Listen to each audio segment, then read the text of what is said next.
तो सब समझ आने लग जाएगा सारी चीज़ें with in few like days you would be very good at it. तो तबस्सुम फिर अपना नॉलेज गेन करोगे रादर देन कि जस्ट मुझे समझना पड़े।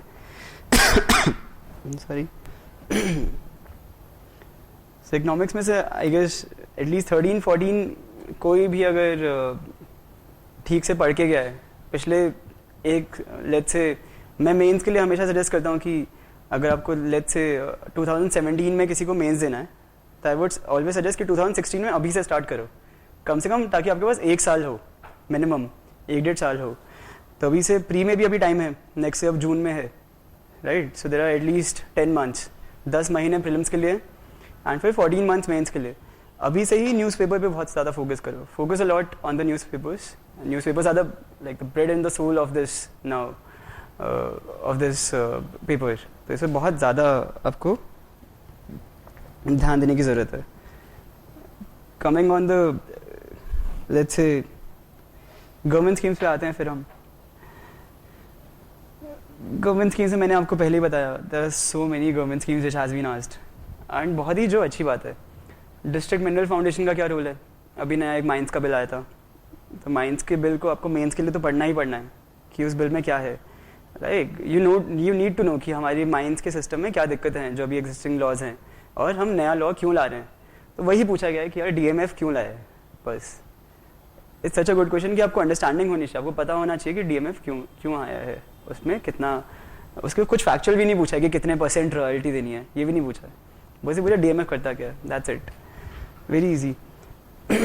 स्वयं initiative of the government of India फिर से न्यूज़पेपर्स में था। एजुकेशन रिलेटेड हम जो भी पहले हमारी एचआरडी मिनिस्टर थी उन्होंने बहुत सारी नई गवर्नमेंट स्कीम्स लॉन्च की थी एजुकेशन में, और हर रोज़ न्यूज़पेपर में आता रहता है कि ये वाली स्कीम लॉन्च हुई, ये वाली स्कीम लॉन्च हुई, ये वाली स्कीम लॉन्च हुई। पूछा है बस सिंपल बिल्कुल। किसी ने अगर एक बार पढ़ा भी होता ना कि स्वयं, कहीं वर्ड भी पढ़ा है तो भी उसको याद आ जाता। यूँ पूछा बस स्वयं क्या है, दैट्स इट। सिर्फ स्वयं ऑब्वियसली MOOC है, मैसिव ऑनलाइन प्लेटफॉर्म्स जो होते हैं हमारे, मैसिव ओपन ऑनलाइन कोर्सेज। तो ये थोड़ा सा स्टिल डिटेल में है, उसमें तो ये टर्म भी यूज़ नहीं किया है, उसमें तो बस एक है affordable and quality education provide करना, वेरी इजी। प्रधानमंत्री मुद्रा योजना कितना ज़्यादा न्यूज़ में है। डिजी लॉकर के बारे में, डिजी लॉकर कितना न्यूज़ में है। उदय के बारे में कितना न्यूज़ में है। मतलब ऐसा पेपर है कि मुझे पेपर देख के सही में बहुत अच्छा लगा। जो पढ़ रहा है, जो न्यूज़पेपर पढ़ रहा है, जिसको पता है कि सरकार के क्या फोकस है, और finally government of India join करने जा रहे हो, ये कोई स्टेट की गवर्नमेंट तो है नहीं, तो गवर्नमेंट ऑफ इंडिया की आपको यही नहीं पता कि कहाँ हमारा फोकस है, किन प्रोजेक्ट्स को हम इम्प्लीमेंट करना चाहते हैं, तो how would you become a much more aware bureaucrat. Of course हमें जानने की ज़रूरत है। प्रधानमंत्री फसल बीमा योजना का मैं आपको बता ही चुका हूँ। फिर उसके बाद स्टैंड अप इंडिया स्कीम का, तो मैंने ये कहा जब आप इसको पढ़ेंगे ना तब आपको एक्चुअली रियलिटीज़ ही पता चलेंगी। अभी हम बड़ी बड़ी बातें करते रहेंगे कि हमें क्या करना है, स्टैंड अप इंडिया मतलब हमें एंटरप्रेन्योर्स को बढ़ाने की ज़रूरत है, हमें और स्टार्टअप चाहिए। पर स्टार्टअप भाई कैसे, कहाँ से कैसे बुलाओगे, पैसे कहाँ से आएंगे उनको प्रमोट करने के लिए, इनक्यूबेटर्स कहाँ से आएंगे, उनके एडवाइजर्स कौन होंगे, उनका हैंड होल्डिंग कौन करेगा, कहाँ, where would everything come from. तो वही वाला स्कीम में पूछा गया है कि with reference to stand up India scheme which of the following statements are correct. फिर पूछा गया है, पहला सवाल वेरी इजी, प्रमोट एंटरप्रेन्योरशिप, मतलब बस पूछा गया कि it's purpose is to promote entrepreneurship, of course. फिर पूछा गया it provides for refinance through SEDBI, right. तो हमें इससे ये पता चल रहा है, हमें ये जानने की जरूरत है स्कीम पढ़ते हुए प्रैक्टिकलिटीज़, कहाँ से उसको फाइनेंस किया जा रहा है, कहाँ से रीफाइनेंस किया जा रहा है, कौन से लेवल पे इम्प्लीमेंट होगा, उसकी रिकवरी मैकेनिज्म्स क्या होंगी। तो you need to know such things, you should. Mission Indradhanush very easy, green India mission, Gram Nyayalaya act was a little tricky, a little, लेकिन ग्राम न्यायालय एक्ट बहुत ज़्यादा यूज़ होता है क्योंकि हमारी जुडिशरी जो है वो इतनी क्लॉग्ड है ना, सारे district court, high court, supreme court, लाखों केसेस पेंडिंग है। तो जब भी आप जुडिशल रिफॉर्म्स के बारे में लिख के आते हो तो आप लिख कर आते हो कि यार ग्राम न्यायालय एक्ट के थ्रू जो हमने ग्राम न्यायालय क्रिएट किए हैं उनको आप प्रमोट करो। तो हमें ये जानने की भी ज़रूरत है कि ग्राम न्यायालय क्या है, वी शुड नो दिस। फिर मिलेट्स का है, initiative for nutritional security through intensive millets promotion. इसको न्यूज़पेपर में थोड़ा कम आता है, काफ़ी कम कवरेज है, मैंने नहीं पढ़ा था पहले, लेकिन वो है कि थोड़ा सा इस सवाल को थोड़ा कॉमन सेंस के थ्रू सॉल्व किया जा सकता है, क्योंकि मिलेट्स के बारे में है। हमें पता है कि मिलेट्स नॉर्मली गवर्नमेंट स्कीम्स में क्या होता है। हम कोशिश करते हैं, अभी हमारे सबसे पहले ये जानने की ज़रूरत है थोड़ा सा बैकग्राउंड, कि मिलेट्स की प्रोडक्शन कम है, जितनी रिक्वायर्ड है उतनी नहीं है ना। तो हमें बेसिकली इंसेंटिवाइज करना है, इनकरेज करना है फार्मर्स को कि वो करें, मिलेट्स को ग्रो करें। तो ऑप्शंस हैं कि आपको improve production and post harvest technologies को डेमोन्स्ट्रेट किया जाएगा।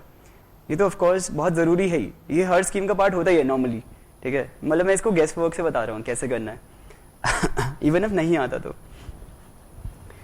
The initiative aims to demonstrate improve production and post harvest technologies, right, this should be there. क्यों? क्योंकि मिलेट्स बन गए तो जब आप फूड प्रोसेसिंग पढ़ेंगे, अभी मेंस का भी पार्ट है, तो आप देखते हैं कि बहुत ज़्यादा वेस्टेज होती है फूड की। तभी गवर्नमेंट का फोकस है कि हम फूड प्रोसेसिंग पे भी फोकस करें, ताकि जो भी बना उसको अच्छे से यूज़ कर सकें। तो this is normally a part of government schemes, जो भी हमारी गवर्नमेंट स्कीम्स होती हैं।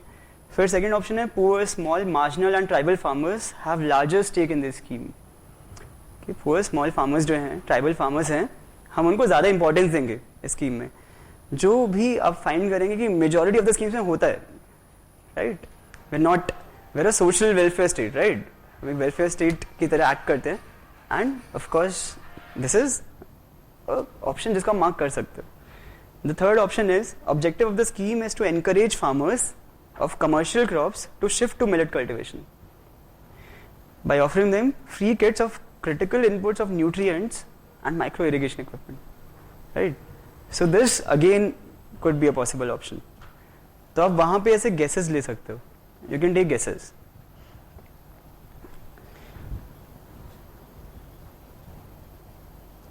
So this was about the government schemes and of course अच्छी बात है क्या है सब। देन लाइक इसमें और भी था, राष्ट्रीय गरिमा अभियान था। तो जब आप पढ़ेंगे, अभी एक लॉ भी आ रहा है उनके लिए, राइट, लॉ भी आ रहा है, तो उसके अंडर भी ये आता है। एग्जैक्टली, मैनुअल स्कैवेंजिंग के ऊपर जो लॉ आ रहा है, तो उसके अंडर है ये। तो दिस इज इम्पोर्टेंट टू।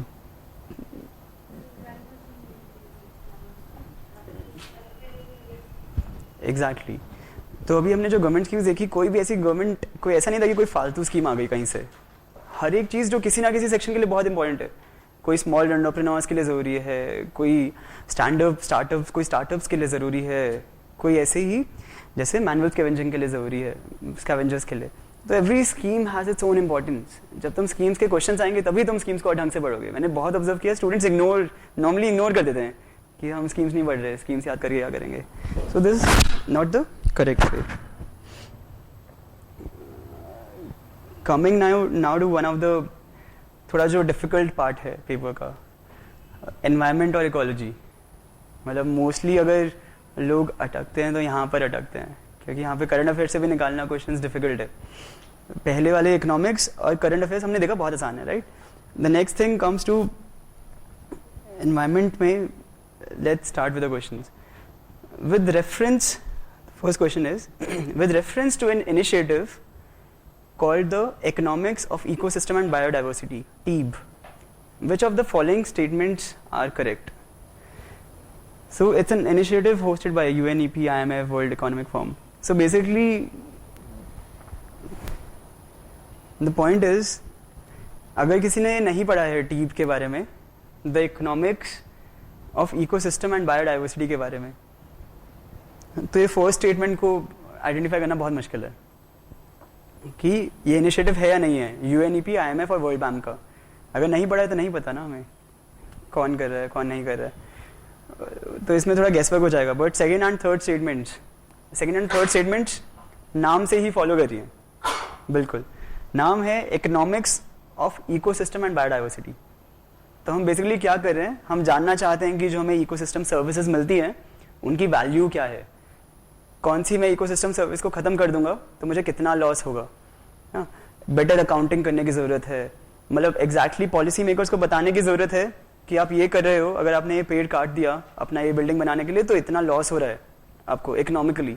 तो decision maker needs to know, right, very clearly needs to know cost and benefits of everything. तो सेकेंड पॉइंट है, it's a global initiative that focuses on drawing attention to the economic benefits of biodiversity, follows from the name. Second option सही है, ये नाम से ही पता चल रहा है. Presents an approach that can help decision makers recognise, demonstrate and capture the value of ecosystem and biodiversity. Follows from the नाम ओनली ऑर्गेनाइजेशन का. तो second and third point correct है, और फर्स्ट पॉइंट के बारे में हम श्योर नहीं है. तो ये थोड़ा सा डाइसी हो गया है क्योंकि ऑप्शंस में भी दिया हुआ है 2 and 3 एंड 1, 2 and 3. तो एक्चुअली में अगर मुझसे पूछा जाए, मैं तो मैंने पढ़ा हुआ था ये, अपने पिछले साल की प्रिपरेशन में मैंने पढ़ा हुआ था. कैसे? मैं हमेशा से कहता हूँ कि सिर्फ बुक्स पे रिलाई करो मत करो. तो मैं नॉर्मली क्या करता हूँ कि मैं पहले भी यही एडवाइस किया जब भी मैं प्रीलिम्स के लिए गाइड करने जाता हूँ स्टूडेंट्स को, कि गूगल करो इंटरनेशनल एनवायरमेंटल ऑर्गेनाइजेशंस. ठीक है, गूगल इंटरनेशनल एनवायरमेंटल ऑर्गेनाइजेशंस, आपके बहुत सारे नाम आ जाएंगे आपके पास. And read each one of them कि वो कर क्या रहे हैं, बहुत basic. And this is actually very popular. TEEB is very known. क्यों? क्योंकि जो इसका हेड है वो इंडियन है. नॉर्मली ग्लोबल एनवायरमेंटल ऑर्गेनाइजेशंस के हेड बाहर के होते हैं, right? So this was in the news because of that कि एक इंडियन इतनी ऊपर गया है. ठीक है, तो आई न्यू अबाउट टीब, तो I could have solve this, and that should be your approach. तो इसलिए focus on Google more, focus on Wikipedia more. तो जो भी आपके पास लिंक्स आ रहे हैं आप उनको खोलते रहिए, जानते रहिए कि क्या है. जैसे टीब के ऊपर भी डिफिकल्ट सवाल नहीं है. किसी ने अगर 3-4 लाइनें पढ़ी है ना, 1 मिनट लगेगा, 1 मिनट लगेगा पढ़ने में कि टीब क्या है, और नाम से ही काफी सारी चीजें बदल जाएंगी. तो just do that. With reference to red sanders, consider the following statements. Red sanders बहुत न्यूज में आता है क्योंकि इतनी ज्यादा चोरी हो रही है रेड सैंडर्स की, and so much smuggling happening.